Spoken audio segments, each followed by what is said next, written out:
Hey, it's DIY time. And so I am gonna make my favorite, or refill my favorite hair tonic.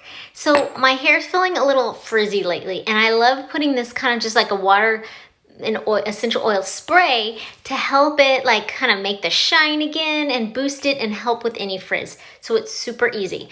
So this is what you need. This is the 2-ounce spray bottle. So you could always double or triple the recipe and make it bigger.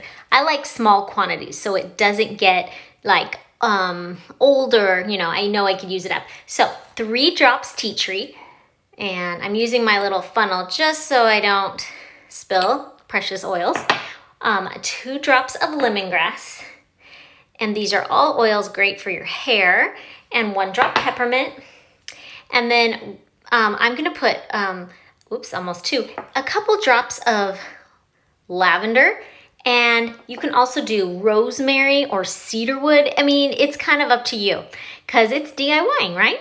And then I'm putting in also a drop of, this is vitamin E oil, just a tiny bit to keep it fresh from bacteria and also good for your hair. Then a little less than 2 ounces of distilled water, and that is it. So I spray this on my hair like right after the shower when it's a little damp, or even dry, to just kind of like touch it up.